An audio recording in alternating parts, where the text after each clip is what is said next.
Bom dia a todos. É com grande alegria que nós iniciamos as atividades da Évora Treinamentos, com essa aula inaugural do Dr. Ayrton Ferreira. A maioria de vocês já conhece a Ferreira e Ferreira Advocacia, mas agora é a oportunidade de conhecer a nossa empresa de treinamentos. Quem não conhece o Dr. Ayrton Ferreira, ele é advogado e economista, é sócio fundador do escritório Ferreira e Ferreira Advocacia, foi chefe da divisão de fiscalização da Delegacia da Receita Federal de Campinas por 20 anos, é ex-delegado da Receita Federal de Campinas, delegado de julgamento, foi professor da Faculdade de Contábeis, da cadeira de Direito Tributário, da PUC Campinas e do Centro Salesiano de Americana, é palestrante em vários cursos e seminários voltados à área de legislação tributária federal. E hoje ele vai tratar de um tema de grande relevância para as empresas, que ele vai examinar algumas decisões, as principais decisões do CARF sobre reestruturações empresariais. Vou passar a palavra para o Dr. Ayrton. Muito bom dia e espero que vocês aproveitem a aula. Obrigada.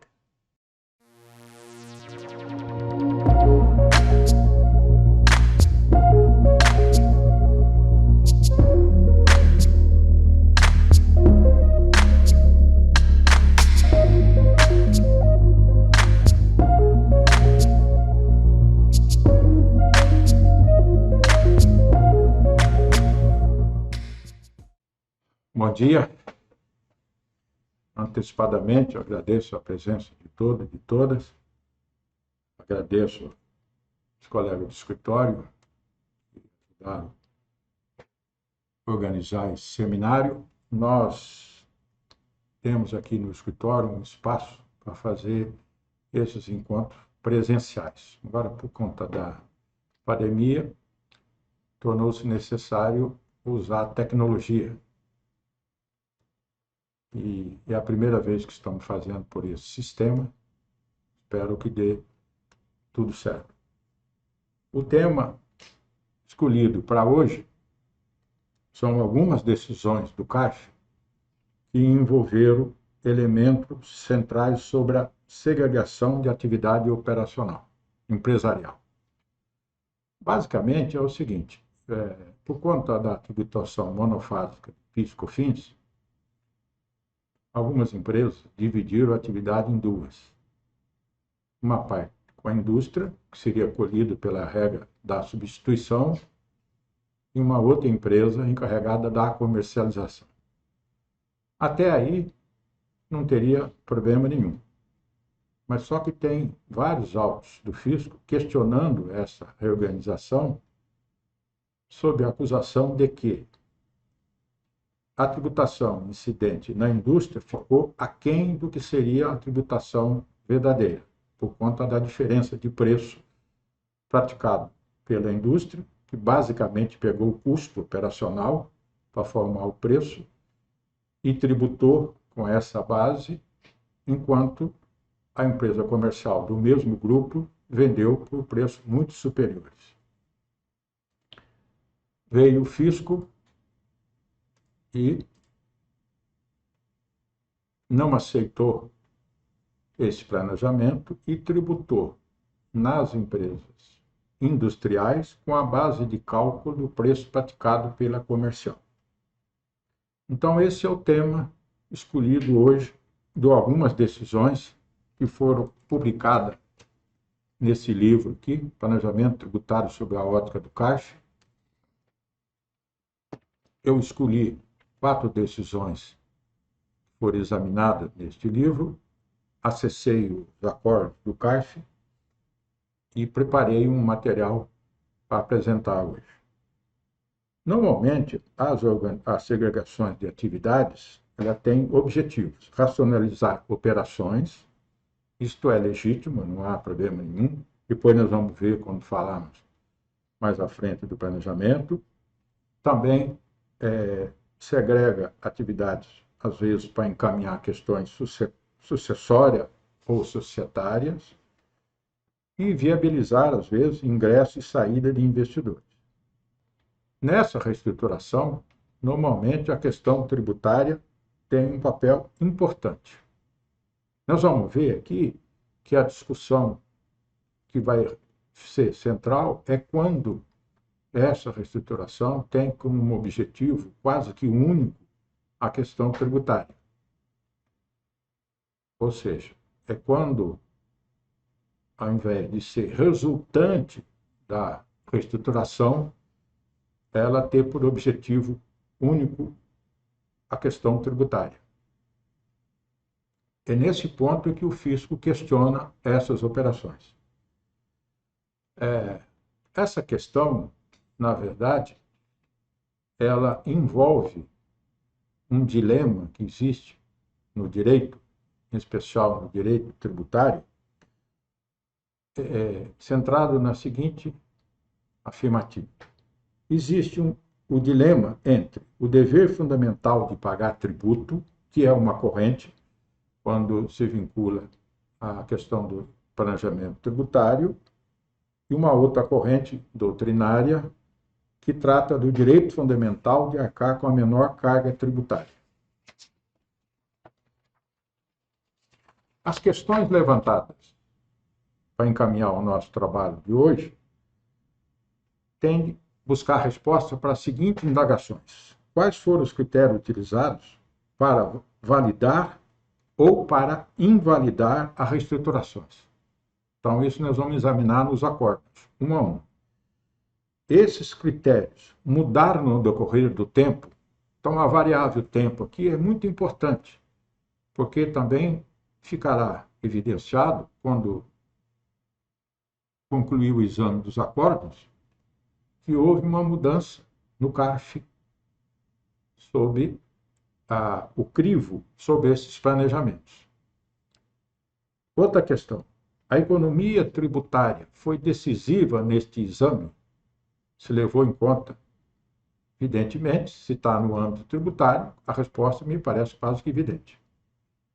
A outra questão é se, tecnicamente, existe critério válido para tal exame.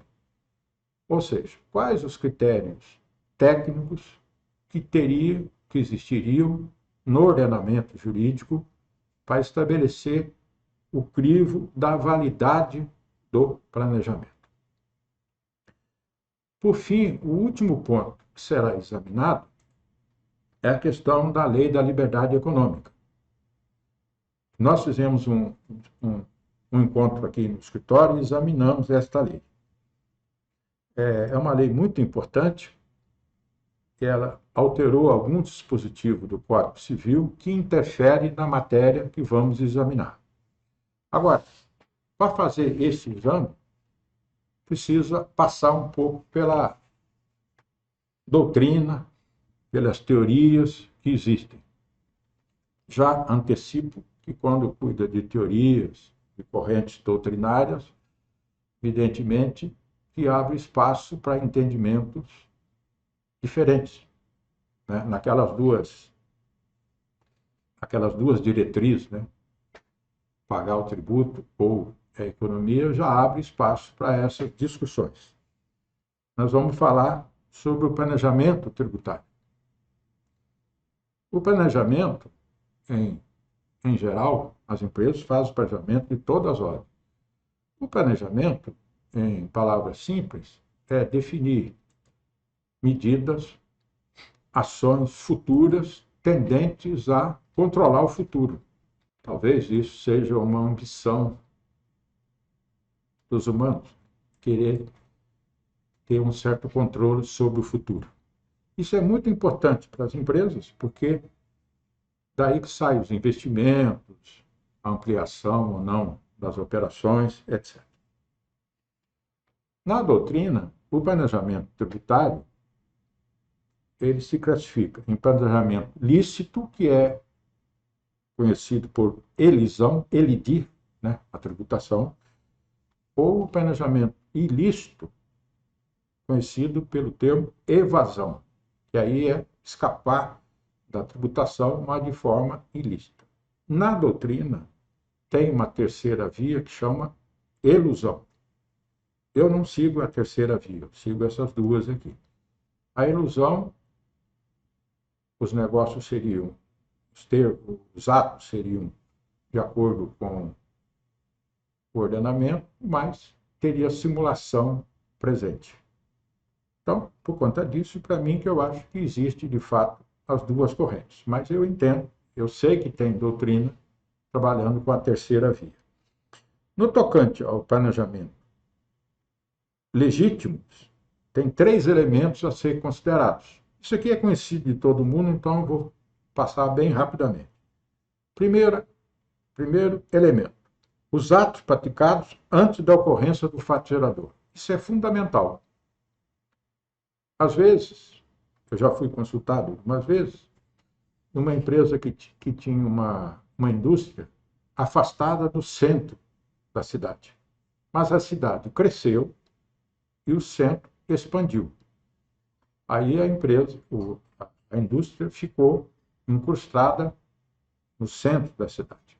Normalmente, quando ocorre isso, a prefeitura abre aqueles condomínios empresariais. E a empresa mudou para um condomínio. Então, o prédio onde era a indústria virou de aluguel. Aí veio um banco, alugou e depois adquiriu. Depois que já tinha feito todas as operações, que foram calcular qual era o imposto. Aí deu um ganho de capital muito elevado. Bom, não tinha nada o que fazer, já tinha ocorrido a operação. Porque para praticar o planejamento tem que ser antes da ocorrência do faturador, no caso, antes de ter havido alienação daquele imóvel. Então, esse é o primeiro elemento. O outro elemento é o atos formalmente lícitos. Nas decisões que nós vamos examinar, nós vamos ver que tem questionamento sobre a licitude dos atos, até com multa agravada. Nas decisões, a multa agravada foi afastada. Isso nós vamos ver quando examinarmos os acordos. Porque o fisco, basicamente, acusou que tinha simulação. Por conta disso, aplicou multa de 150%, e no julgamento do caso foi reduzido para 75%, e depois nós vamos ver como é que isso foi feito.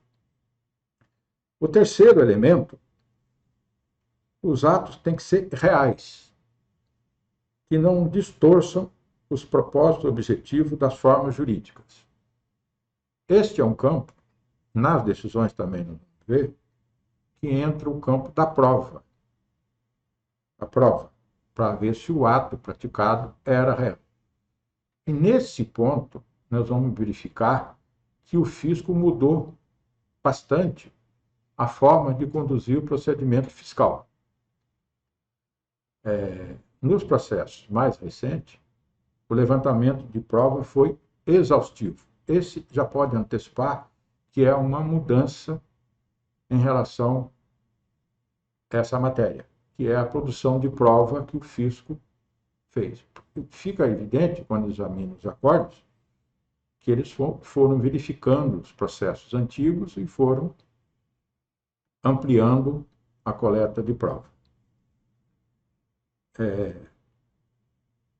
E também, quando examinarmos as decisões, vai ficar evidente que, quando se fez a reorganização, não se cuidou adequadamente da formalização da operação. E por isso que o fisco pôde colher as provas.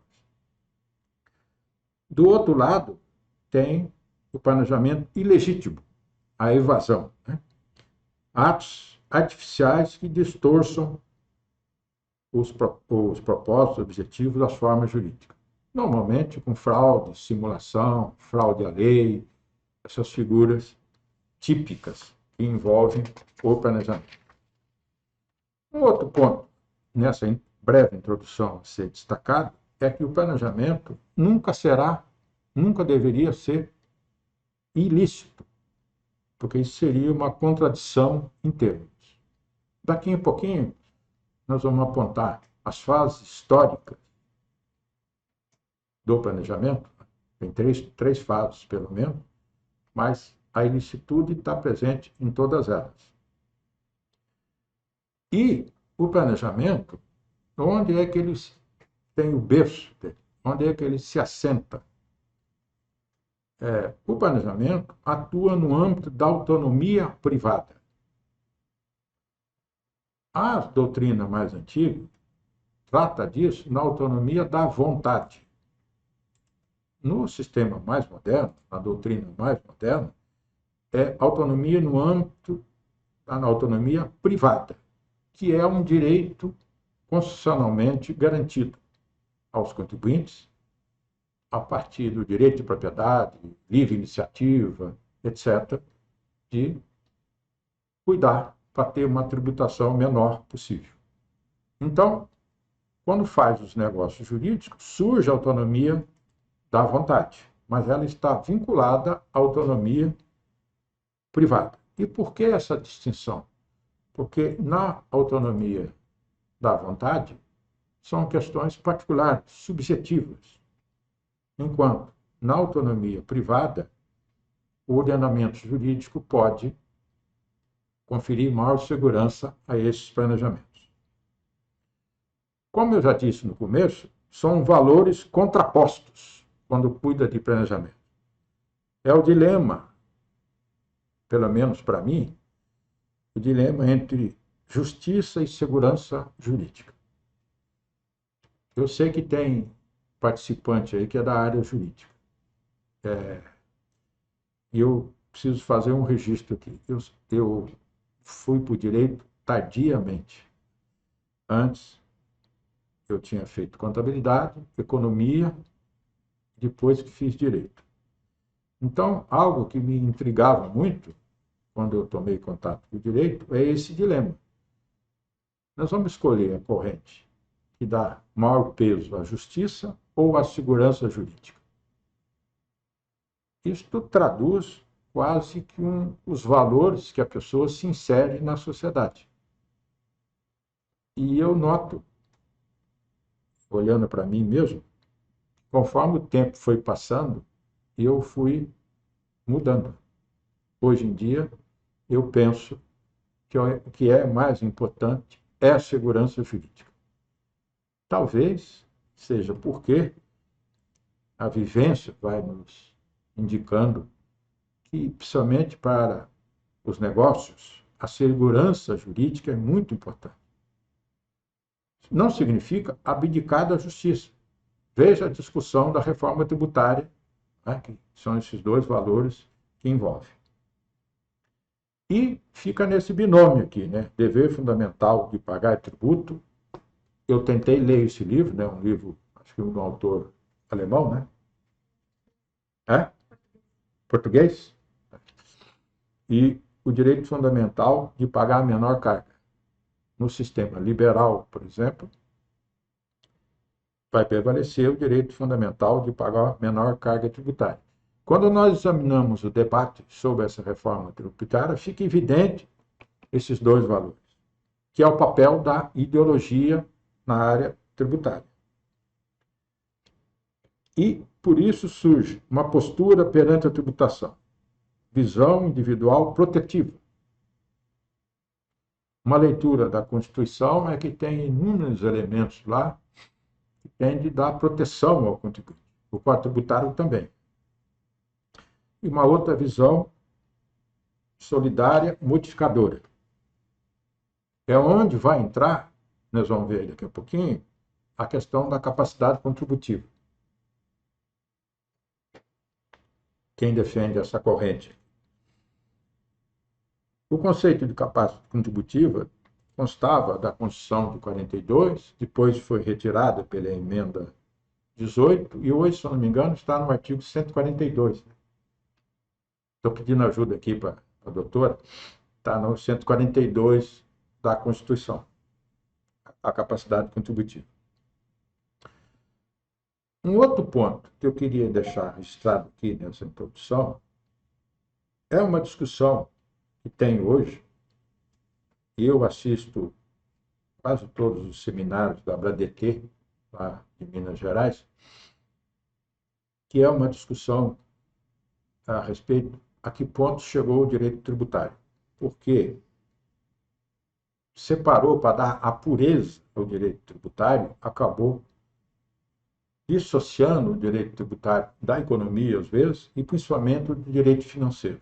Hoje parece que essa ideia tende a ser revista. O exame tem que ser amplo e não particularizado tão somente no estudo da composição da regra jurídica, da norma jurídica, etc., que leva o direito tributário a ficar muito formal, e eu vejo que, na prática, não é isso que acontece. Quando se examina os planejamentos, chega no cerne da operação. Portanto, esse registro é importante para isso. A outra questão é saber se o planejamento tributário é inerente ao exercício da atividade empresária. Aqui é um outro ponto que precisa recordar. O direito tributário não cria as realidades que dão base à tributação. Quem cria isso é o direito privado. O direito tributário vem e incide sobre essas regras. Compra e venda, uma incorporação, uma cisão, uma reestruturação, tudo isso está regulado em outros elementos do ordenamento jurídico. É isso que está no artigo 110 e 109 do Código Tributário. O 109 diz que os princípios gerais de direito privado utilizam pela pesquisa da definição, conteúdo e alcance dos seus institutos. Nós vamos ver mais à frente que, na hora de aferir a validade do negócio jurídico, vai se buscar os fundamentos lá no direito civil. Né? E o 110 do CTN diz que a lei tributária não pode alterar a definição, conteúdo e alcance do instituto, conceito e forma do direito tributário, utilizado expressa ou implicitamente pela Constituição Federal. Eu acho que é aqui que está centrado essa discussão, várias discussões que chegaram ao Supremo, por conta desses conceitos. A Constituição, me parece, que quando cuida da área tributária, ela não trata de tipo, ela trata de conceitos, que é mais aberto. E como o conceito é mais aberto, às vezes há dúvida do que significa. Como é que atesta isso? A decisão do PIS/COFINS, mais importante, primeiro houve a avaliação do Supremo sobre o conceito do que era receita. Agora teve no STJ a questão do insumo, o que atesta que, de fato, na nossa Constituição trabalha-se com conceitos. E aqui o 110 diz que não pode mudar. Você concordou com isso? É? Tem uma censora aqui do meu lado, eu de vez em quando pergunto para ela se ela concordou. Bom, um outro ponto que eu destaquei aqui, que eu achei importante nessa introdução, que eu chamei de fronteiras legais. Todas as previsões do Código Tributário.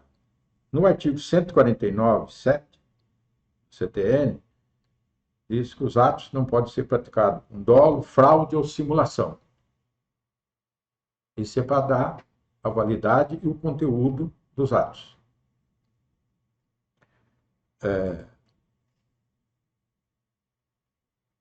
Mais à frente, nós vamos falar um pouquinho de simulação. Depois voltamos a isso. O artigo 108 do CTN, parágrafo 1º, veda o uso da analogia para exigência de tributo não previsto em lei, que é uma garantia aos contribuintes. Bom, agora, para ir quase encerrando essa primeira parte, eu pus aqui no meu roteiro as fases históricas por que passaram o planejamento tributário. A primeira fase, e esta classificação aqui, que eu tirei do livro do professor Marco Aurélio Greco, que é um grande estudioso dessa matéria, né? É liberdade salvo simulação.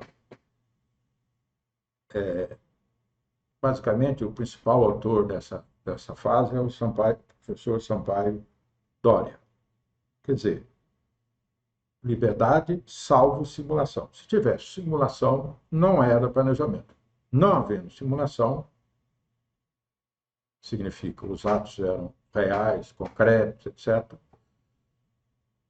O crivo era meramente formal do planejamento. Eu conheço um caso que se enquadra aqui. Uma empresa fez uma cisão, ficou basicamente com os prejuízos fiscais, um valor pequeno no banco, e essa empresa, nessa condição, incorporou uma grande empresa. Para que isso? Para contornar aquela questão que não pode compensar prejuízos próprios.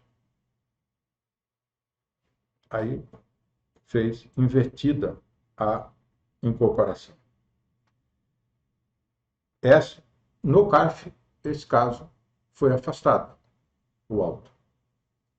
E quando a gente olha a jurisprudência do CARF mais antiga, a gente vê várias decisões nesse contexto. Depois veio assim, só que era só simulação, mas, na verdade, se constatou que tinha outros vícios.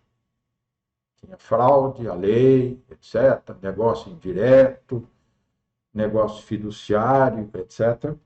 Então, tinha outras patologias. Aí, a segunda fase foi liberdade salvo patologias. Em especial, a fraude à lei, onde se insere a incorporação às avessas, né? Se insere aqui. Também era uma fase formal.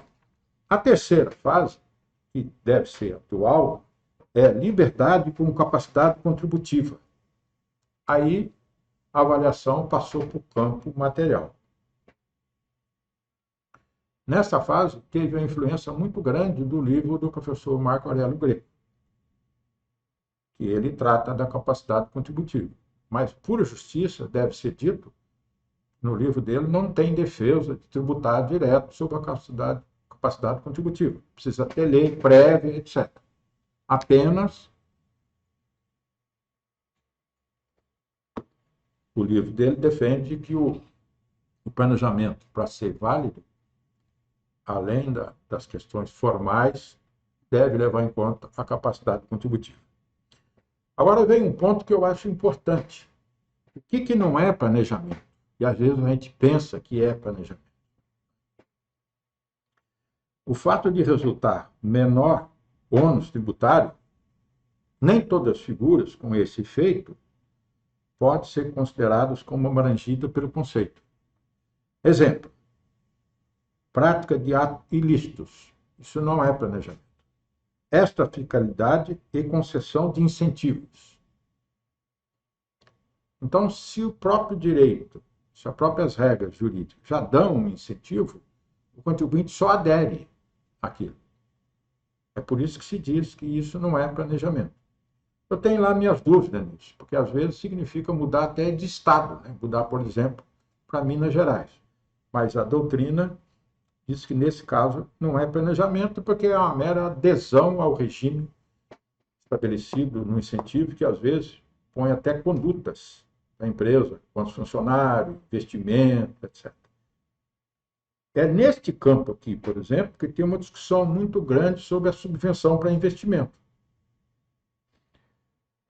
Opções fiscais. Se vai tributar pelo presumido ou pelo real. Como os regimes já existem, se diz que também não é planejamento escolher uma ou escolher outra. Mas também é preciso examinar isso com certo cuidado, porque uma empresa que está no presumido e vai superar o limite, será que ela pode tomar algumas providências para dividir a atividade e ficar no presumido, por exemplo? Seria um planejamento. E qual a resposta disso? Depende. Se existirem duas atividades efetivas, uma empresa produz, por exemplo, colchão e móveis. Ela tem duas atividades distintas, um processo produtivo distinto. Ela pode dividir e ficar no lucro presumido licitamente. É muito diferente de chegar perto do limite e criar uma pessoa jurídica que não é efetiva. Só coloca lá num local da própria empresa primeira, coloca lá, que a gente vê isso na prática. Isso não é planejamento e não é lícito. O último elemento que eu trouxe aqui nessa fase introdutória é um fato que eu não sei se todos nós avaliamos como deveria. E o que me parece que pode ter repercussões futuras importantes no campo do planejamento tributário. Todos nós sabemos que a lei, eu acho que a Lei Complementar 104, estou falando de memória, mas eu acho que é 104, incluiu o parágrafo único ao artigo 116 do Código Tributário, que ficou conhecida como norma anti-elisiva. E diz o seguinte: a autoridade normativa poderá desconsiderar ato ou negócio jurídico praticado com a finalidade de dissimular a ocorrência do faturador. É conhecido isso. O que tem de novo aqui? É que a Confederação Nacional do Comércio entrou com uma ação direta de inconstitucionalidade no Supremo, questionando a constitucionalidade do parágrafo único. E já tem o voto da ministra Carmen Lúcia, e eu fui ler lá, é um voto curto, etc. Mas o final do voto, ela diz: julgou improcedente a ação por entender que, a despeito do alegato motivo que resultar na inclusão do parágrafo único, a denominação norma anti-elisão é ser tida como inapropriada, cuidando do dispositivo de questão de norma de combate à evasão fiscal. Então, esse é o voto. Se prevalecer no Supremo esse entendimento, o dispositivo seria constitucional e teria natureza de combate à evasão. Aí o fisco teria à sua disposição uma arma muito grande para agir nesse campo. Muito bem, essa fase introdutória foi relativamente longa. Quanto demorou aqui? Quanto demorou? 20 minutos. Então, agora vamos voltar às nossas telas. Tá? Seguir. Né? A outra tela, por favor. Agora, eu voltei a ler esses livros aí para preparar esse material a respeito do negócio jurídico. O livro mais importante que tinha era do Antônio Jogueira de Azevedo, que é um livro clássico, né, sobre essa matéria, o negócio jurídico, no qual se inclui os contratos, essas organizações societárias, etc. Diz esse autor: fato jurídico, o negócio jurídico é o fato jurídico. Tem gente que diz que é ato, né, jurídico, consistente na declaração da vontade. Então, é a declaração da vontade, não é a vontade em si. Um exemplo: alguém quer fazer uma doação, fazer um testamento. Enquanto ele está cogitando disso, não é uma declaração de vontade. Agora, quando ele toma ação e faz o ato, né, faz o testamento, aí ele fez a declaração de vontade. Isso é importante. O que vale é a declaração da vontade formalizada e objetivada. Fez o testamento, por exemplo. Aqui o ordenamento jurídico atribui esse feito designado como queridos, respeitados pressupostos de existência, validade e eficácia. Então, eu, na pesquisa que fiz, comprei o livro do professor Humberto Teodoro Júnior, que trata o negócio jurídico. Então, esse livro é mais moderno, fez uma revisão sobre essa disciplina, mas não fugiu muito do que era do professor Azevedo. O Humberto Teodoro diz que o negócio jurídico, como se viu, é o produto da manifestação da vontade das partes. É igual, né? Declaração, manifestação, é a mesma coisa. As quais podem não apenas declarar a intenção de praticar o ato, mas também regular os efeitos que dele podem ser extraídos. O negócio jurídico isso é uma coisa também muito importante, ele tem 3 planos, chamado plano da existência, o plano da validade e da eficácia. No plano da existência, quais são os elementos típicos? A forma da declaração, o objeto, conteúdo das cláusulas, as circunstâncias negociais. No estudo que eu fiz aqui, nos acordos, etc., eu notei que essa questão das circunstâncias negociais se revelou muito importante. Não basta declarar, tem as circunstâncias. Então, por que dividiu a empresa, quais os elementos, etc. Então, se revelou muito importante essas circunstâncias negociais. Como é que foi feito, como é que justificou, como é que dividiu a empresa, como é que formalizou os grupos, etc. E diz os autores que o plano de validade e o plano de eficácia, onde incide o controle do planejamento? Nesses 2 planos, do plano de validade e o plano de eficácia. Quando o CARF não aceita o planejamento, ele vai dizer que o que foi feito não tem validade e terá que justificar por que não teve validade. E se não teve validade, ele vai dizer que não é eficaz.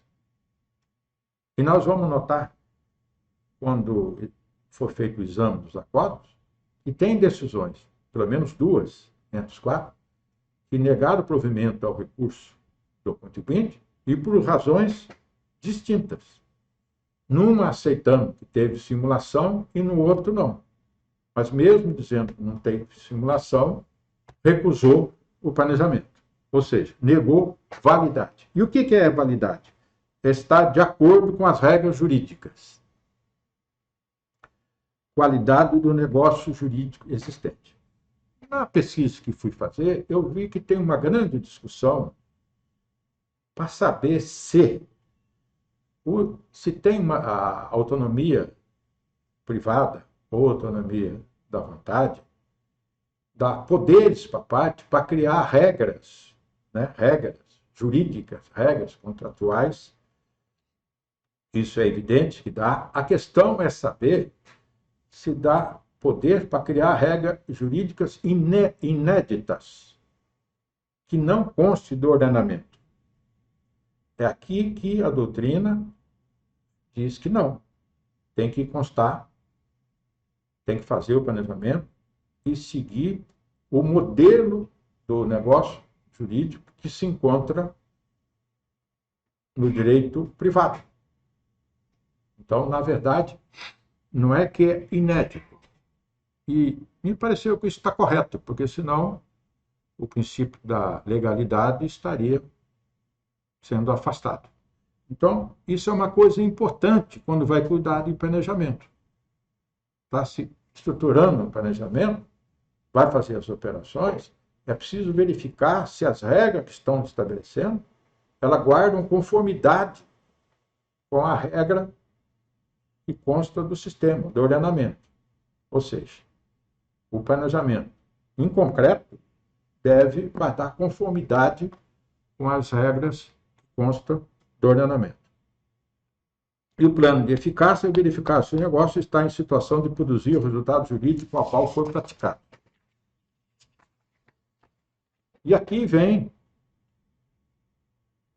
qual é o elemento que se leva em conta.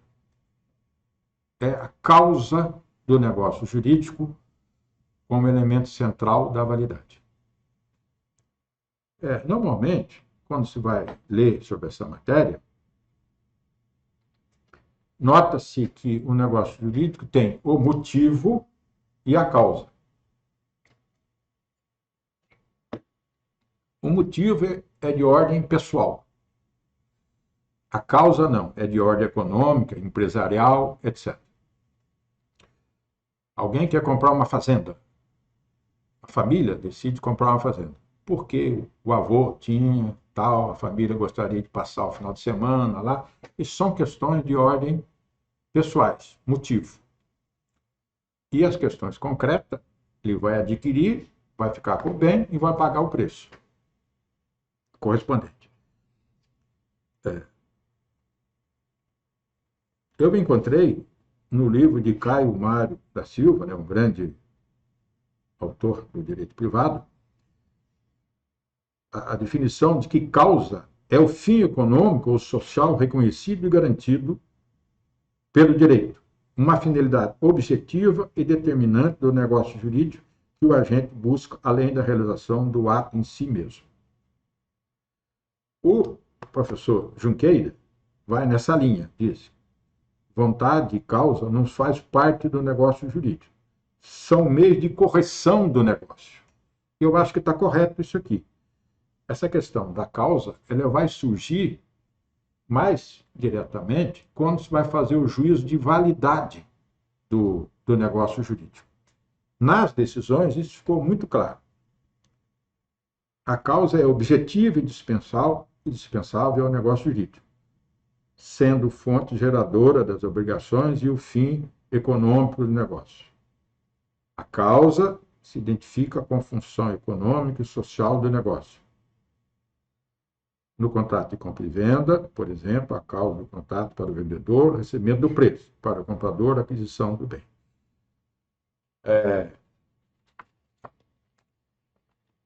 Eu sei que, quanto ao planejamento também, se usa o termo propósito negocial, que é uma outra corrente. Acredito que, dizendo que o planejamento tributário não pode ter finalidade exclusiva tributária. Se ele tiver finalidade exclusiva, ele não será válido. Ele teria que ser decorrente da reestruturação feita. Me parece que não é muito diferente da causa. A causa está... Por quê? Se diz que tem que ter, não pode ser só tributária, tem que verificar se quando reestruturou, cuidou do mercado. Na economia, por exemplo, surgem duas figuras que eu acho que têm relação aqui, que é a chamada economia de escala e deseconomia de escala. O que significa isso?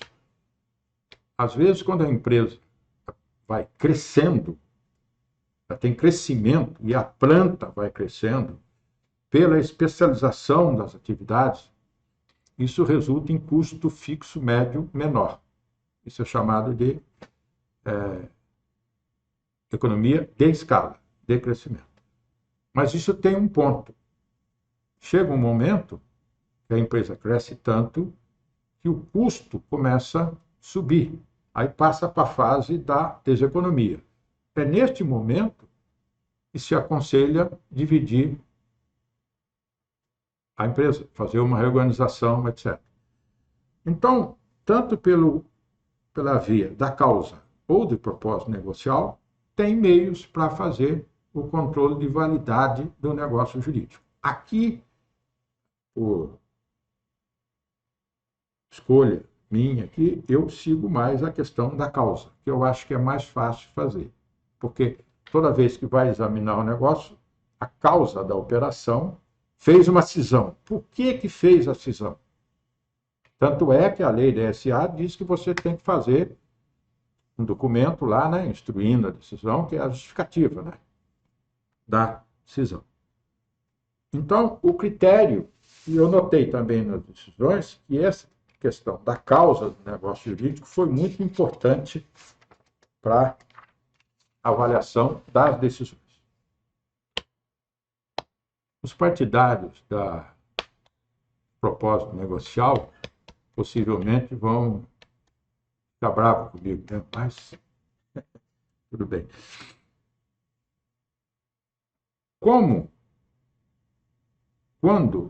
há o crivo fiscal no planejamento, que é um negócio jurídico, normalmente resulta na acusação de simulação.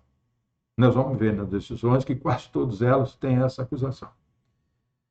E isso está regulado no artigo 167 do Código Civil, que diz que é nulo o negócio jurídico simulado, mas substituirá o que se dissimulou, se for na substância e forma.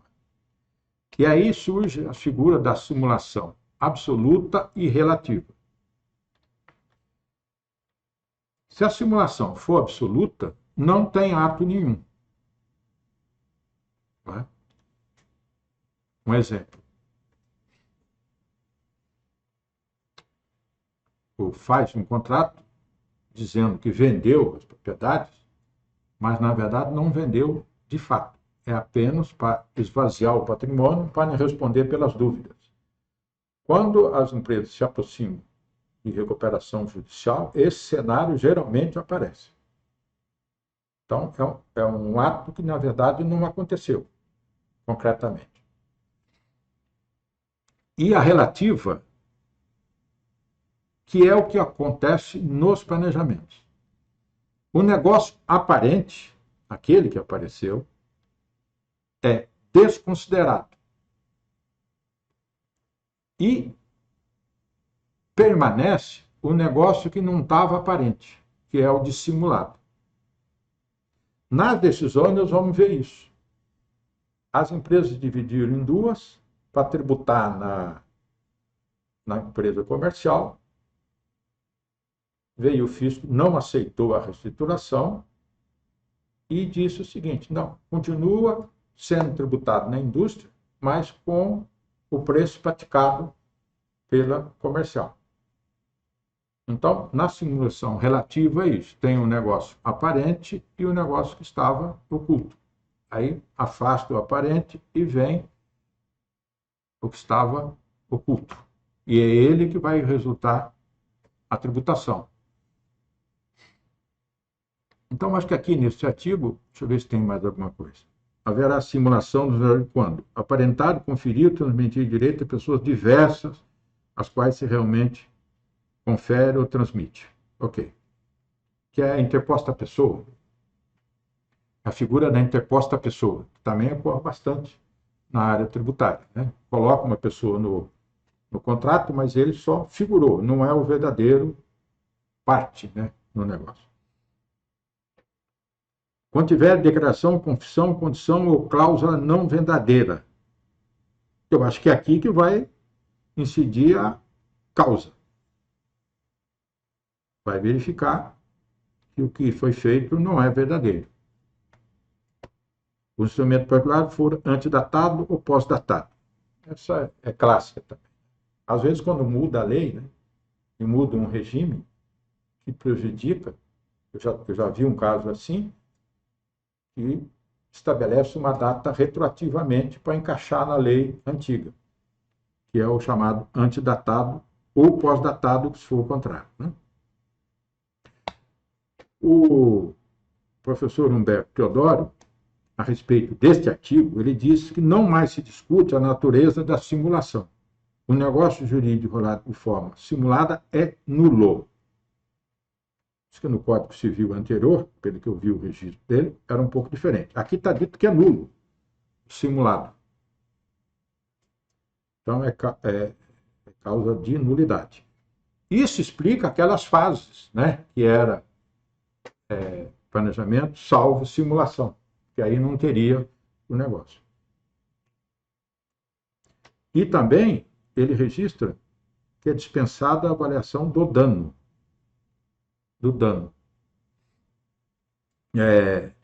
Na área aduaneira, hoje, essas questões estão presentes lá na interposição fraudulenta. Essas figuras todas estão lá discutindo na interposição fraudulenta, que leva em conta simulação, todos esses vícios lá. Inclusive as presunções, que tem uma discussão muito grande nessa área. A simulação é uma mentira, diz o autor, e é suficiente para decretar a invalidade do negócio jurídico. Eu vejo que, às vezes, a fiscalização, nessa que nós vimos aí, não conseguiram claramente dizer se era absoluto ou se era relativo. Como eles tributaram uma segunda operação, me parece que todas teriam que ser relativas nas decisões.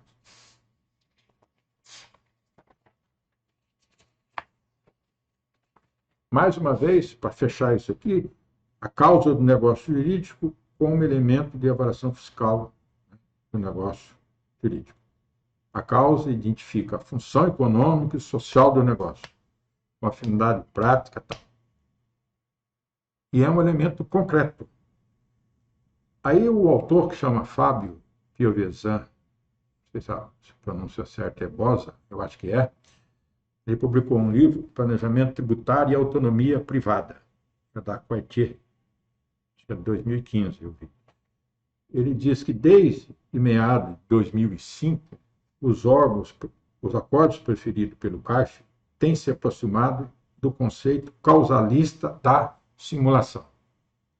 E nessas decisões, nós vamos ver que isso tem duas fases. Antes, as primeiras decisões que não, e as atuais, desta maneira que indicou o autor. Na hora de definir a simulação, se leva à questão da causa do negócio jurídico. Com essa direção, o exame resta focado na incompatibilidade objetiva, matéria de fato, entre o modelo adotado nas operações para o negócio jurídico. Então, é a partir da causa que vai ser. E quando vai? Esse é um ponto muito interessante, porque isto, quando nós examinarmos a decisão, já estamos chegando, vamos examinar, vai se notar que isso interfere na forma da condução da fiscalização. A fiscalização se esforça para trazer os fatos que mostram que os atos praticados são artificiais, quando eles querem questionar um planejamento.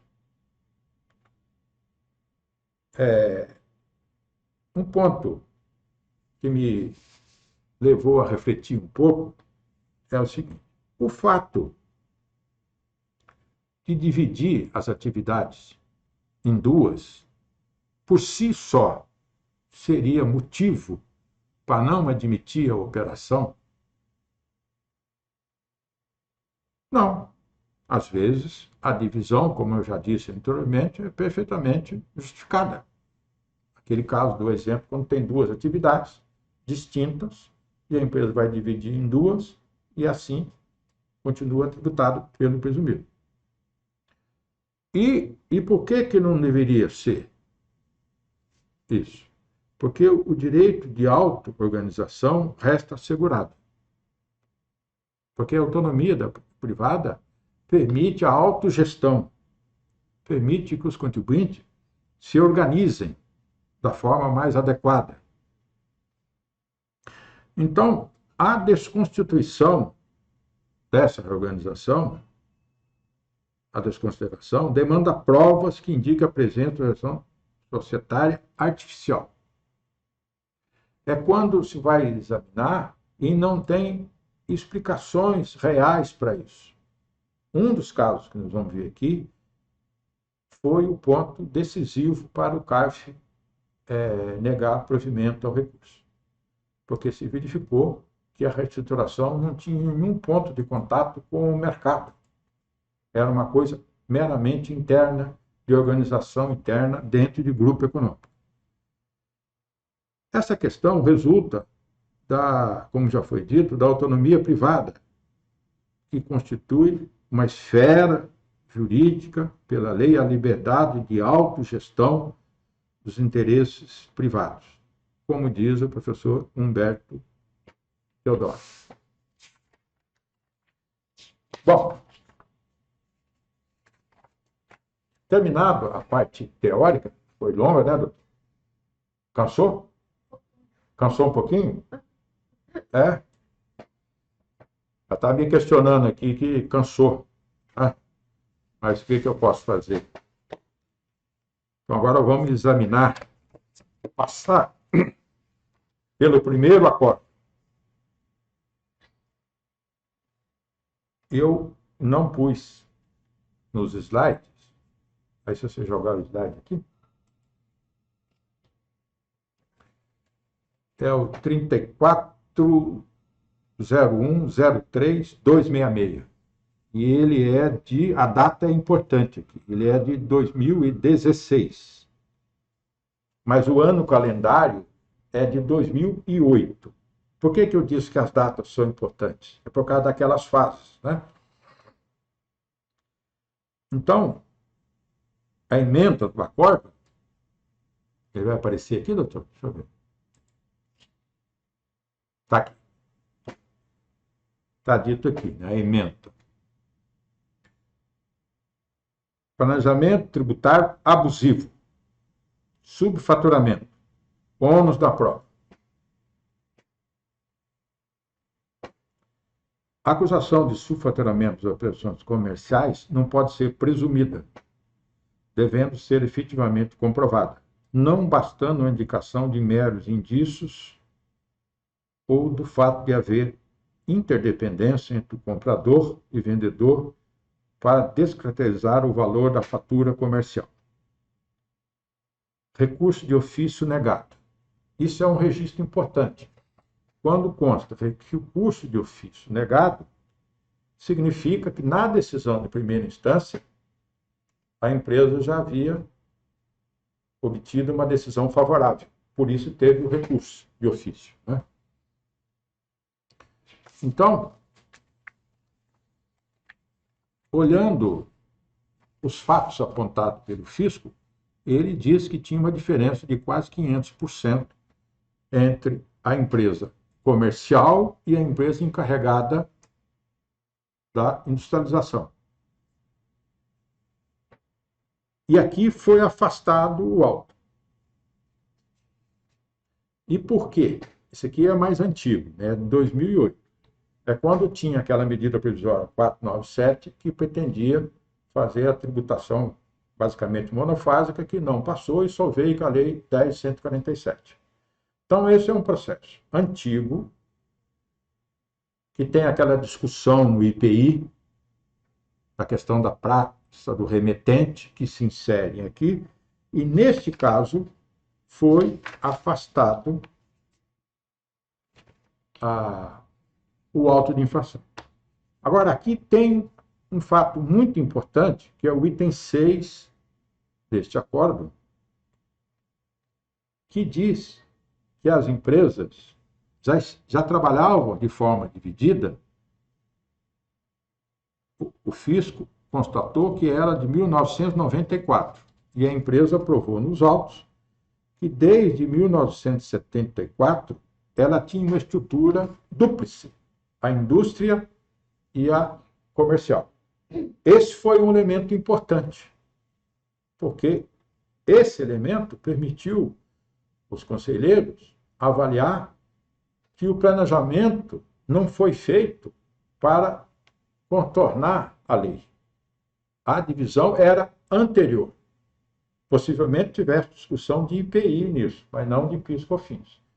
Então, na separação dos acordos que a gente fez, eu trouxe esse aqui como exemplo para mostrar também que, nesse caso, embora a acusação seja a mesma dos outros acordos, igual, a decisão foi diferente por conta dessas razões. Por, como diz o acordo, não haver provas robustas da acusação e não bastando uma indicação de meros indícios, na área tributária, nós sabemos que a tributação com base em indício é possível, desde que ele seja um conjunto de indícios, todos tendentes para o mesmo lugar. Isso é possível, tributar assim, mas não por, como diz aqui, indícios esparsos, etc., na avaliação que foi feita na época. Agora, o elemento importante aqui foi a questão temporal.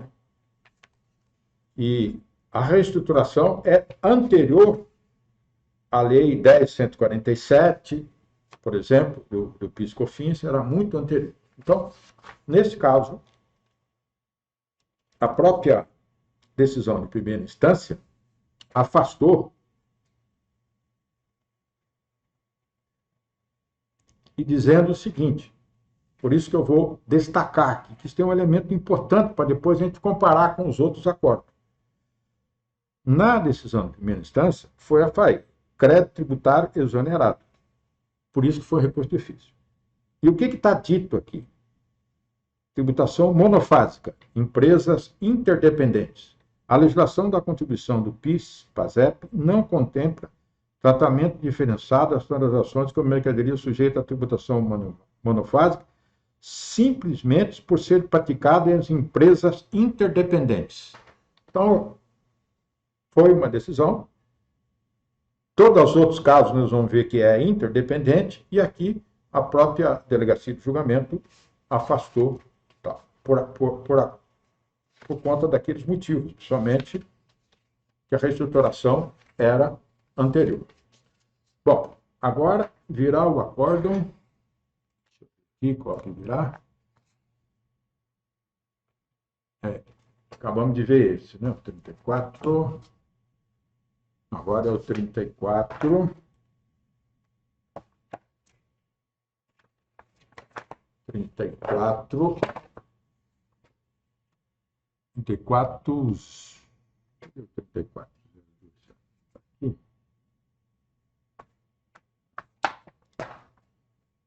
Então, vamos lá.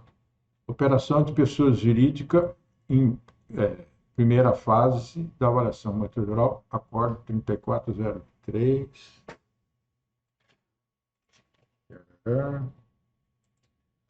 Não, mas tem um outro antes. Não tem? Não? Ah, tá. Eu só vou comentar. Eu não pus aí, mas eu vou 3403. 3403, 519. Achei aqui. Ele é de 2013. E os fatos são do ano calendário de 2000, 2001, 2002, 2003. E esse recurso foi provido. Provido. Isso é importante. Eu subtraí o nome da empresa, mas é só acessar o acórdão e vocês vão constatar. E qual que era o problema? PIS, regime monofásico, planejamento tributário, simulação absoluta, consta aqui da ementa. Desconsideração de ato de negócio jurídico, artigo 116, parágrafo único do CTN, que é um outro ponto importante. Unidade econômica, artigo 116, não caracterização. A decisão de primeira instância fez o quê? Antes de entrar em vigor, sim. Esse é um elemento importante. A lei 10.147 é de 2000. E a empresa dividiu as suas atividades para 3 ou 4 meses antes de sair a lei. Então, comparando com aquele primeiro, aqui tem um elemento temporal completamente diferente.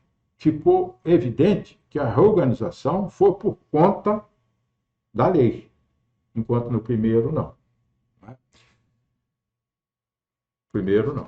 A decisão de primeira instância, o fisco acusou de simulação. A decisão de primeira instância, ela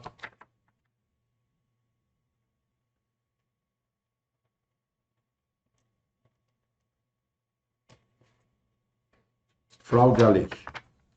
A decisão de primeira instância, o fisco acusou simulação, dizendo que a reestruturação não era verdadeira. A decisão de primeira instância mudou a acusação para fraude à lei. Aí surgiu uma discussão se poderia mudar a justificativa, né? O motivo. Isso foi examinado pelo CARF, etc. O recurso da empresa foi recebido no CARF. E qual foi a decisão dada aqui? Então, PIS, regime monofásico, planejamento tributário, simulação absoluta, desconsideração de ato e negócio jurídico, artigo 116. Diz: não se configura simulação absoluta se a pessoa jurídica criada para exercer atividade de revendedora atacadista efetivamente existe e exerce tal atividade, praticando os atos válidos e eficazes, que evidenciam a intenção negocial de atuar na fase de revenda. Então, essa foi a avaliação da turma do CARF neste caso. A alteração, diz mais, a alteração na estrutura de um grupo econômico, separando em duas pessoas jurídicas diferentes, a diferentes atividades de ação e distribuição, não configura conduta abusiva, nem de simulação previsto no parágrafo único do 116. Nem autoriza o tratamento conjunto das duas empresas como se fosse uma só, a pretexto de configuração de unidade econômica, não se aplicando 126 do CTN. Então, este acordo foi favorável à empresa e todos os elementos que o fisco apontou foram enfrentados e afastados. Repito, todos os elementos. E esse julgamento foi de 2013. Bom, e qual é a importância de destacar esse acordo? Para verificar como é que foi avaliado no CARF. E por conta disso, para a gente agora ir ao acórdão de 32, ele vai aparecer aqui? Está aqui. Não é isso? 32, não, o outro. Esse aí. Então, as mesmas empresas, a mesma operação, o mesmo tributo, agora era COFINS, novamente foi autuado. Então está aqui. As pessoas jurídicas envolvidas e as matérias autuadas são as mesmas dos acordos da tela anterior. Ambos com decisão do CARF, favorável aos recorrentes. É aquele que eu agora há pouco comentei, que afastou. O acordo, ora destacado, é de 2018. Quantos anos passaram? 5 anos, né? 5 anos. Com decisão contrária às recorrentes. Negado o provimento aos recursos apresentados. Quando eu fui examinar isso e comparei um acordo com o outro, me surgiu a seguinte dúvida. Mudou a jurisprudência? Mudou a lei? O que é que mudou? Por que agora a decisão foi contrária? No acordo que nós vimos anteriormente, nos dois acordos, primeiro tinha havido uma decisão da DRJ favorável, depois foi uma decisão da DRJ contra, e mudando de simulação para fraude à lei, essa decisão, o acordo, o recurso interposto pela empresa foi admitido e foi afastado. E com uma particularidade, nenhum desses casos chegou à Câmara Superior.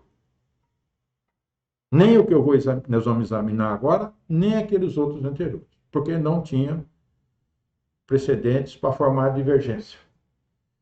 Essa é uma coisa importante, porque mesmo esse acordo que nós vamos examinar agora, que é o ponto central aqui do encontro de hoje, para saber o que mudou, não chegou à Câmara Superior.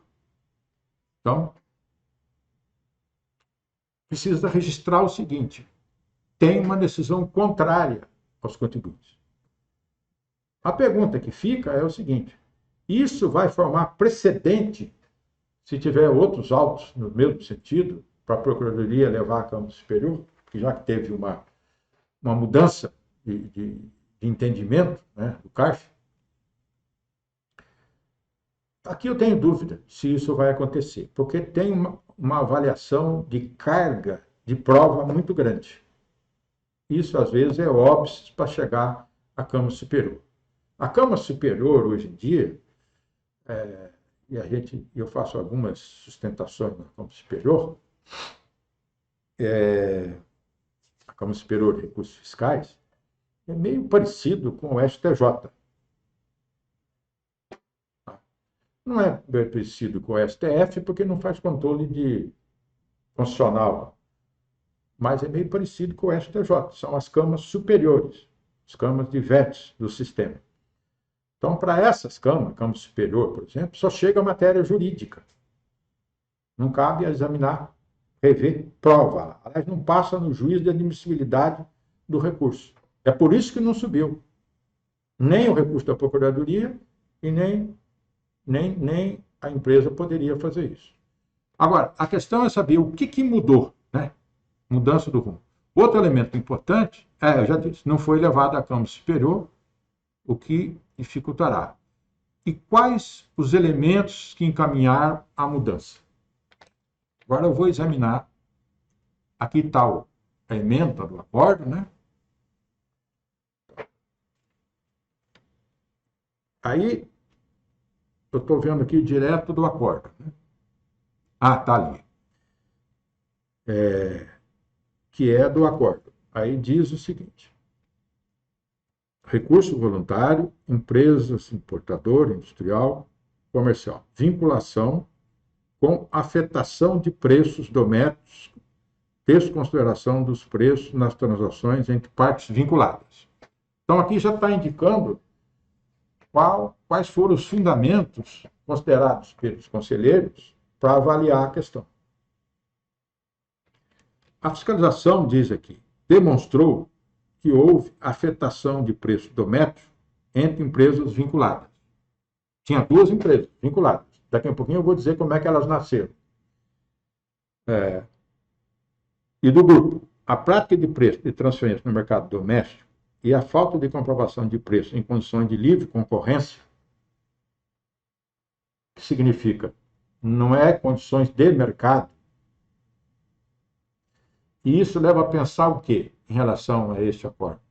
Que o planejamento tributário teve finalidade quase que exclusiva, a ser verdadeiro, que está sendo dito aqui, tributário, e não outras razões.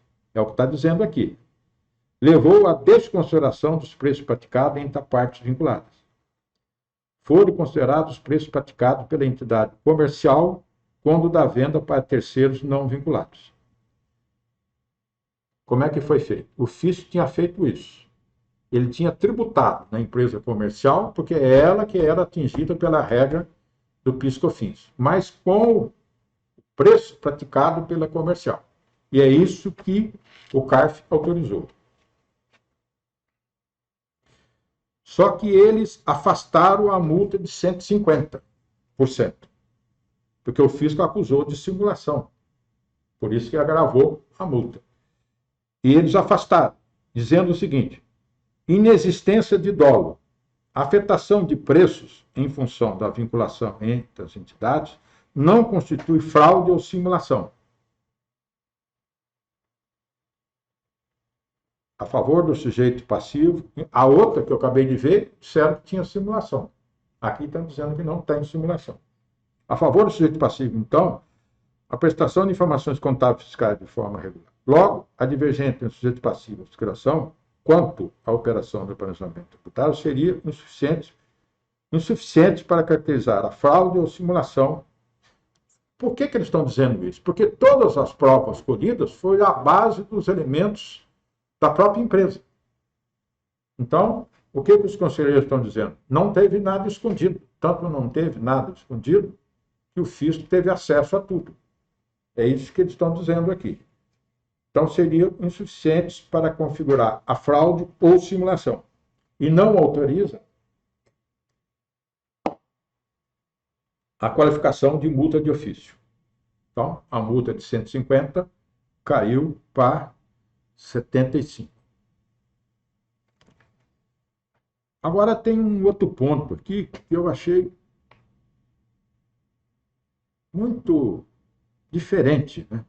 Porque se desqualificou a multa e disse que não tinha simulação, mas que os preços praticados não eram corretos, foram autuadas as duas empresas, a empresa industrial e a empresa comercial. A comercial foi colhida como responsável pelo crédito tributário. E o CARF diz o seguinte: recurso voluntário, nulidade, desconsideração do negócio e personalidade jurídica, inecorrência. Não acorreta a nulidade do orçamento o fato de ter efetuado desconsideração da personalidade jurídica com devida fundamentação. Aí eles disseram, recurso voluntário, solenidade, interesse comum. Bom, chegou num lugar terrível para saber o que é, chamado interesse comum, que é do artigo 124 do Código Tributário. Foi publicado um parecer, acho que é o 4, de 2018, muito importante sobre essa matéria. E o que concluiu, qual foi a conclusão dos conselheiros? Havendo interesse comum. E por que teria interesse comum? Porque é do mesmo grupo. As duas empresas do mesmo grupo. Havendo interesse comum na situação que constitui o faturador, mantém-se a solidariedade. Então, quando a gente examina o acordo, algumas coisas chamam atenção. A multa foi desqualificada, de 150 para 75. Normalmente, quando acontece isso, cai a responsabilidade. Aqui não, aqui foi mantido a responsabilidade. Eu fui olhar o parecer normativo e, mesmo assim, o parecer normativo registra que pode ser mantido a solidariedade. Agora, o que tem que destacar neste acordo? Isso está na declaração, porque a conselheira que foi originalmente indicada, no ponto ficou o voto vencido. Aí, quando acontece isso, tem que nomear um outro relator. Eu não vou examinar o voto da conselheira, que é muito longo, tá? Mas eu vou direto no voto do relator indicado para propor e apresentar o acordo. Voto vencedor. Então, foi nomeado um outro conselheiro, e quando você lê o voto dele, ele não desenvolveu argumentação. Ele foi mais ou menos registrando o que aconteceu. A turma decidiu assim, e registrou desta maneira. Então, quando lê o voto vencedor, faltou no voto fundamentação. Ele basicamente registrou o que a turma decidiu. Né? Quanto ao ponto principal, na página 45 do acordo, consta o seguinte: maioria de votos. Para justificar a manutenção dos valores principais, prevalecer o entendimento do colegiado de que não houve a circulação de mercadoria econômica ou jurídica nas vendas da autuada para a sua independente, mas tão somente circulação física. É por isso que eles consideraram aquela questão do preço, que não teria havido. Nessa linha de pensamento, a maioria do colegiado entendeu que as entidades importadoras e industrial realizaram transações entre partes vinculadas com afetação de preço. Então, esse foi o fundamento do acordo, e não a simulação. Em outras palavras, que o preço pelo qual a entidade importadora e industrial revendia para a entidade B comercial era inferior ao que seria se as partes não fossem vinculadas. Então, isso não teria fixado o preço verdadeiro nessa operação. O fato de a entidade A, importadora, operar acordo de fornecimento, o que é isso? Tinha um instrumento de acordo de fornecimento. Então, não tinha fixação de preço real, segundo o acordo. E trabalhar com o sistema de conta corrente e ter como um adquirente de sua identidade B pesou para tal conclusão. A prática adotada pelo grupo multinacional na transmissão dos preços possui semelhança ao preço de transferência. Tal. Então, foi nisso aqui. Mas veja que a justificativa foi bem resumida. Afastou a multa, porque não tinha conduta dolosa. A comprovação da fraude exigiria mais que planejamento, que foi constatado pela fiscalização. A justificativa de derrubar a multa. E deu a conclusão. Aí apareceu uma declaração de voto, que é a primeira vez que eu vejo isso. Diz o conselheiro: tem por finalidade esta declaração de voto explicar os fundamentos para sustentar a autuação fiscal e a decisão recorrida. Aí relata que foi a operação entre empresas e aponta aquele fato que nós já comentamos, que o modelo de negócio entre as empresas, até agosto de 2001, era uma única empresa. Ela industrializava e vendia. O modelo de negócio, a partir de setembro, aí que criou duas empresas. Só que aqui não foi cisão, não foi nada. A empresa maior subscreveu o capital em uma outra empresa do grupo e aí surgiu a industrial e a comercial. No voto consta que a diferença de preço era de 60%, mais de 60% entre as duas empresas. Agora, o que eu achei, além da questão do preço que o fisco trouxe, no voto, ele destaca as provas que o fisco levantou. Isso que eu achei diferente dos outros. Evidencia aquilo que a gente registrou no começo. O fisco também está fazendo os seus planejamentos. Então, ele relata aqui, no acordo, em vários itens, quais as provas que foram levantadas. A inexistência de um verdadeiro contrato de compra e venda. Então, não tinha. Era um acordo de fornecimento apenas. E diz aqui que a indústria, na hora de formar o preço dela, ela ficava basicamente com o custo industrial. Quase que só isso. Não tinha. Quando o custo acrescido, o valor de frete, despesas, impostos, não há negociação. Então, a questão do preço. Forma de pagamento. Não tinha pagamento. Era uma conta corrente entre grupos. Esse foi um elemento importante. Não tinha pagamento. Se é entre partes independentes, tem pagamento. Então, aqui era uma conta corrente.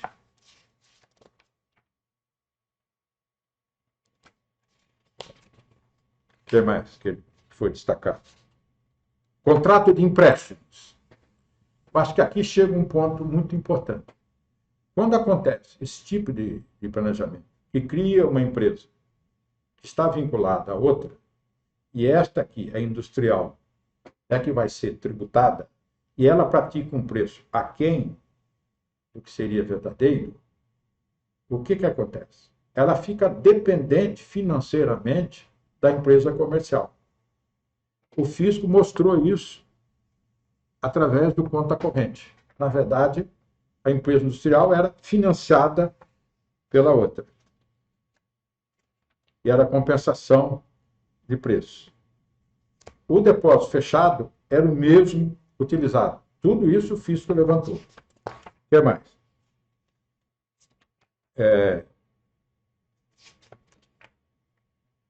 Compartilhamento do mesmo espaço físico, no mesmo local. O que mais? E o uso de funcionários comuns, etc. Então, todos esses elementos foram levantados. E com base nesses elementos é que levou à conclusão do Conselho de que não teria havido simulação, mas o preço praticado não era determinado por relações de mercado. E, por conta disso, foi mantido o lançamento. Portanto, comparando os quatro acordos, a gente vê que tem entre as turmas do CAF, ora recebendo recurso do contribuinte e ora negando. E, às vezes, até por razões diferentes. Nesse recurso aqui, que marcou a mudança de rumo, que já tinha acontecido com a empresa num processo de IPI,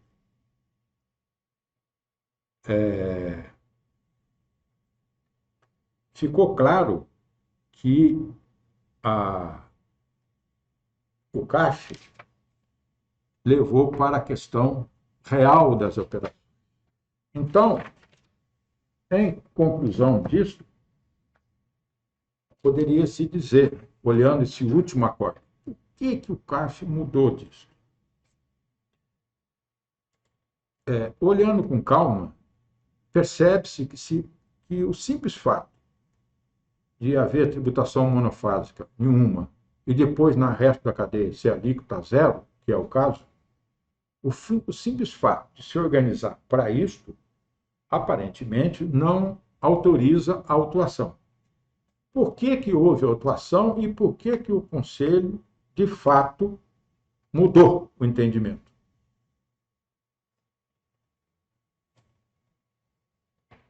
Não, pelo menos na leitura que fiz, não foi só porque tributou centralizadamente na indústria, com preço, e não nos negócios, entra a questão do preço. Mas quais são os problemas reais que resultam deste acordo? Lembra? E agora vai fechar com aquela teoria que a gente apresentou na primeira fase. Qualquer apresentação de matéria tem que ter aquilo e depois tem que ter o fecho, confirmando o que se disse. Senão, nós estamos apresentando, né, uma tese. Tá. Qual é o primeiro elemento que resulta mais ou menos claro lendo o acordo? E por que isso é importante? Porque quando vai fazer planejamento, né, quem faz planejamento tem que cuidar dessas coisas. Primeira coisa é confusão patrimonial entre as empresas. Não há separação entre as empresas. É quase que um caixa único. Caixa único, depósito único, partilha de funcionários, o gerente, os diretores das empresas são os mesmos, etc. Então, tem a chamada confusão patrimonial. Falta de autonomia negocial da empresa industrial. Ela não fixava o preço. O preço era fixado, possivelmente, nas direções. Então, ela não tinha autonomia negocial. Aqui que entra aquelas circunstâncias negociais, que é lá daquela teoria lá, né, do Humberto, do Junqueira, né, dizendo que é muito importante, e me parece que se confirma. Preços subvalorados. Os preços praticados não tinham relação com o preço de mercado. Financiamento dos custos e despesas no conta corrente, que mostra a confusão patrimonial. E, no final das contas, o que resulta desse acordo? Compra e venda entre empresas do grupo, nesse caso, não possuía mínimo de substância causal e econômica. Portanto, aquela teoria que a gente viu está presente neste acordo final que foi examinado. Agora, respeitosamente, né, como é que eu poderia dizer isso sem... olhando com o distanciamento temporal, talvez, né, eu troquei ideia aqui no escritório, os outros colegas aqui, né, eu sócio, talvez explique que o contribuinte, no caso aqui, como ele tinha ganho alguns processos, né, com a mesma estrutura, possivelmente ficou o entendimento interno que qualquer auto seria afastado, porque já tinha os precedentes. Só que não foi avaliado esses elementos. Esses elementos. E o fisco se preparou e colheu essas provas que mostram a ausência da substância causal e econômica da operação, que, no final das contas, é isso que resultou da autuação. A questão aqui é saber se isto aqui vai interferir nos próximos casos. E parece que sim. processo desse tipo aí tende a não ter sucesso no CARF. Agora, para encerrar aqui a nossa apresentação, a última, tem uma última aqui? Tem aí, doutor? Ah, sim, aquele ali, por favor. Que eu registrei aqui que eu queria falar. Aqui. Algumas indagações podem ser levantadas. Será que esse caso formará precedente para os futuros casos de reestruturação empresarial? Aparentemente, sim. Então, isso pode indicar que as empresas voltem a examinar quando tem isso, para ver se não tem aquele contexto que foi considerado no CARF, falta de autonomia, aquelas coisas. Será guia para as novas fiscalizações? Eu tenho trabalhado em algumas defesas quando envolve Manaus, por exemplo. E eu observo que cada fiscalização acrescenta elementos novos. Então, é possível que esse processo sirva de guia. Servirá de guia para a formação das futuras reestruturações societárias. Acho que a leitura desses acordos em conjunto indica que se deve fazer uma avaliação dessas reestruturações. Bom, agora eu acho que vai aparecer a lei da... Tá. Como eu disse no começo, nós fizemos aqui no escritório uma avaliação desta lei da liberdade econômica. E ela alterou basicamente, o que interessa aqui para nós, o artigo 421, daquela função social, né? Dizendo que o princípio da intervenção mínima e evitar o uso de analogia, etc. E no 113, que trata das regras de interpretação do negócio jurídico,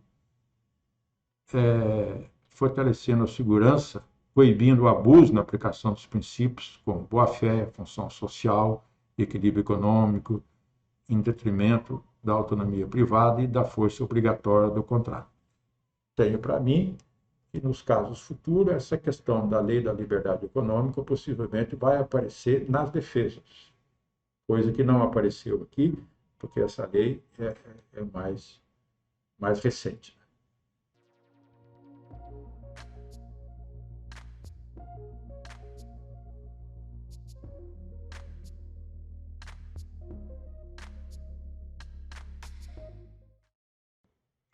Então,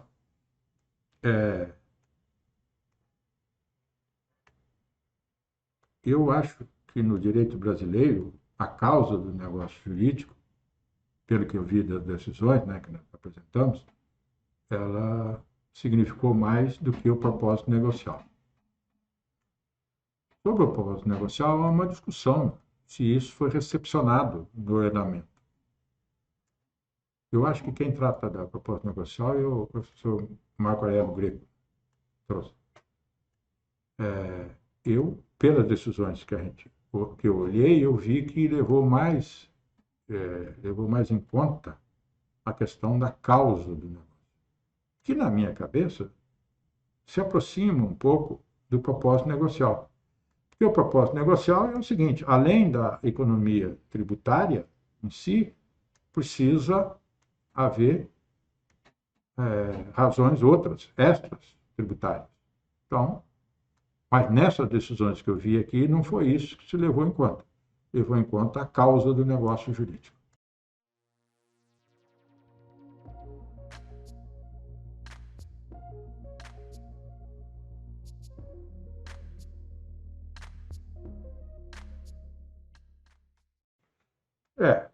Essa avaliação do Pacheco, que é nosso parceiro aqui do escritório, é verdadeiro. É verdadeiro. E tem um particular sobre a tributação monofásica. A pergunta a se fazer é o seguinte: a Fazenda fez planejamento quando instituiu o regime monofásico? Né? Num dos acordos que tem aqui, o voto que foi vencido discute isso, dizendo, olha, o regime monofásico, ele significa centralizar a atividade na primeira empresa, que é contra a distribuição dentro da cadeia de comercialização. Então, isso foi indicado num dos votos que foi vencido. E é isso mesmo. Então, na verdade, o fisco criou, né, a União criou o regime monofásico. É a mesma coisa da substituição tributária, né? É a mesma discussão que se faz. Isso quando se relaciona à substituição tributária, que é um mecanismo de centralizar a atividade, facilitar, e depois as empresas reagem a isso, né? E criam essa estrutura, então fica esse embate entre o planejamento do fisco e o planejamento das empresas.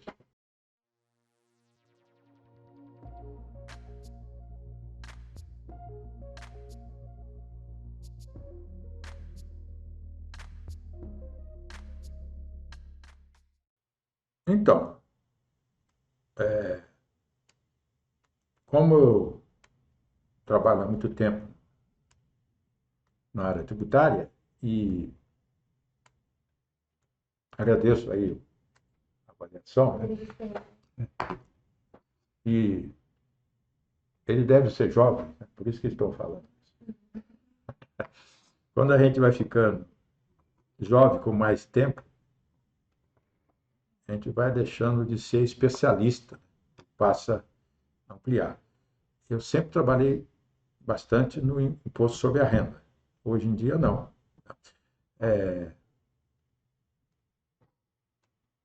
O melhor momento, por exemplo, uma empresa pediu minha presença que eles querem sair do lucro presumido e ir para o lucro real, por exemplo. Eu noto que isto é porque ela vai crescendo.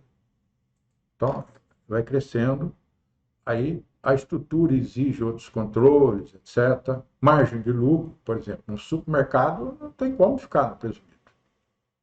A margem que tem no supermercado é 3, 2,5 e tal. Então, eu acho que é isso que determina o crescimento da empresa, a questão da. Porque ficar no lucro presumido, que todo mundo defende, eu acho que é ótimo, não tem problema nenhum, mas se eu tenho uma margem de 3 e é 8, eu estou pagando alguma coisa para não enfrentar o lucro real. Então, eu acho que a questão da margem efetiva do resultado que é o elemento determinante para se fazer os planejamentos. Há uma questão, por exemplo, que nesse livro que tem aqui, que é quando a empresa vai vender a empresa. Alguém aparece para adquirir a empresa. Normalmente, tem uma holding controlando a empresa operacional. Só que, às vezes, as empresas fazem holding mista.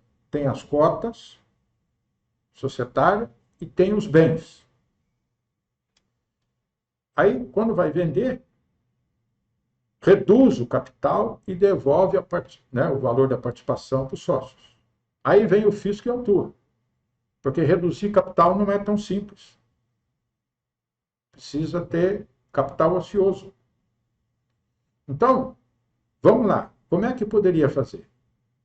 Dividir aquela holding, deixar uma holding pura, para participação societária, e outra holding com os bens. Aí, se alguém quer comprar a empresa operacional, a indústria, a gente pode dizer, bom, eu quero vender a participação que eu tenho na holding, que ela só participa da outra. Então, depende muito. Precisa examinar as condições, o crescimento, a margem, etc.